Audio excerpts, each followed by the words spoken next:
Magandang umaga sa inyong lahat mga ka-farmers, mga ka-viewers. So sa umagang ito, naglagay po tayo ng palatandaan para po pagbutas natin, may ano tayo.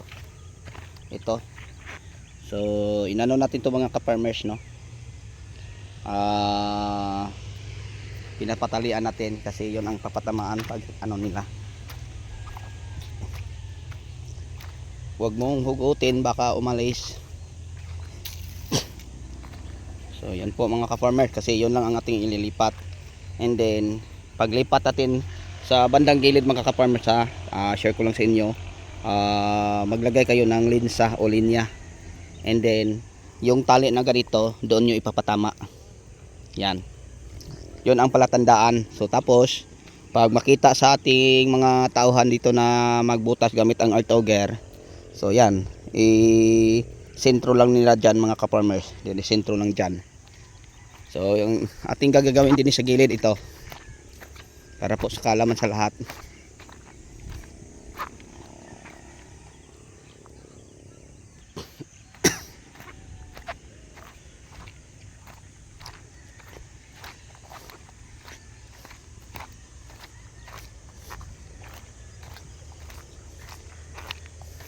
So ito mga ka-farmers, para kahit saan tayo tumingin, magandang tingnan ang ating mga poste, sobrang straight.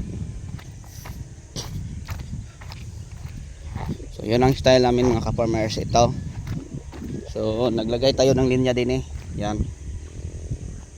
Tapos itong tali na to, ito ang ipapatama natin din sa ating straw. Ito yung strong mali, ito yan. Yan, kita nyo, paggalaw-galaw ko. So ipapatama to siya. Pag tumama to mga ka-farmers, mga ka-viewers, lalo sa aking sinabi, ito nasa center to siya. So ganyan lang, no? And then ang gagawin natin to mga ka-farmers, maglagay tayo ng linsa. Ito ang ating linya, ito, yan ang ating panglinya. Susukatan natin to simula dyan, daan, tapos simula din sa poste na ating ilalagay, 3 meters papunta doon. 3 meters. Ayan, nagdala ako ng metrohan, no?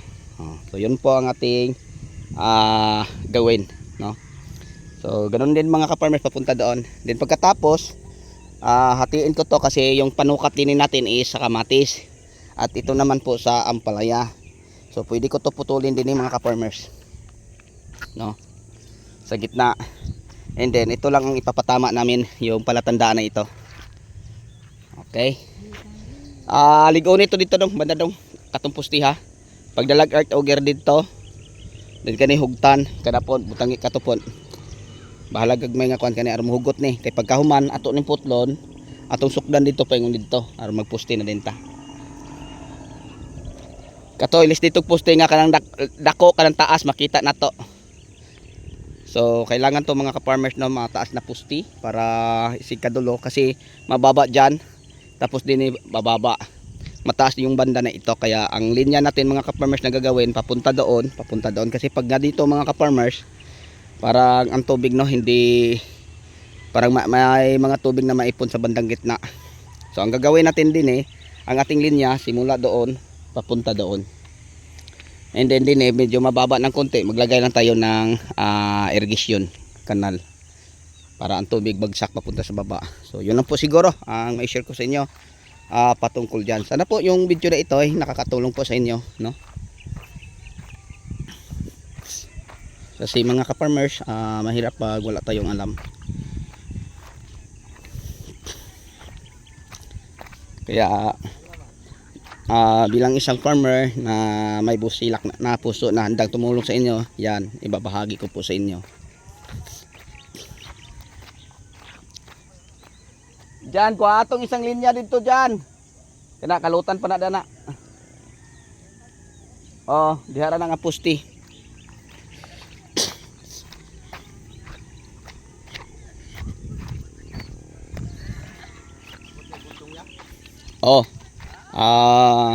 Kanang kilira kanang kuan kataga na diha.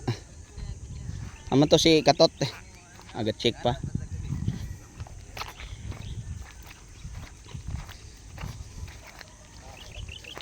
Wala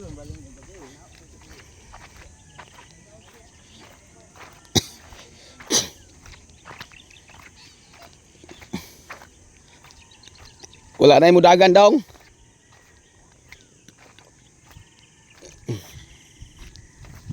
Katong last dong nahiktanim nyo? Ha? Katong kinatapusan? Diyan, i-check na itong kariwa dito dyan. Kahit ba ito yung kulasa? Hindi ka na mudagan?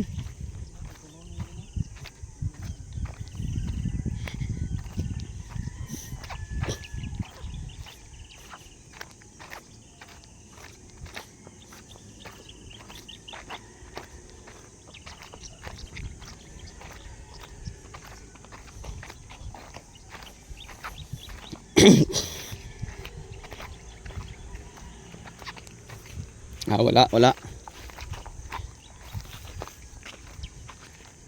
Bet baru na to na.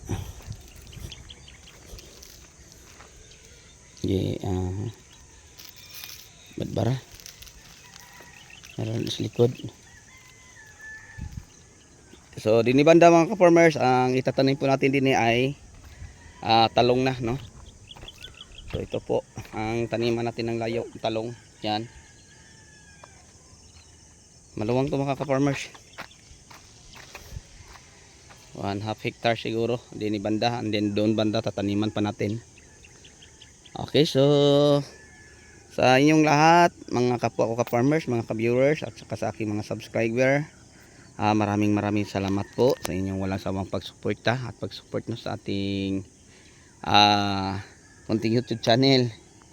So dahil po sa inyo, 16,000 subscriber na po tayo kapin. So hindi ko po yan maabot kung wala po ang inyong tulong sa akin. Kaya nga maraming salamat po sa inyo. Yan, sumibol na ang damo, ang daming damo. So yan, may tiller kami, papadaanan pa namin tinto na uli ng tiller. Kasi yon ang unahin namin na i-flat para malagyan ng mulching. Okay po, thank you.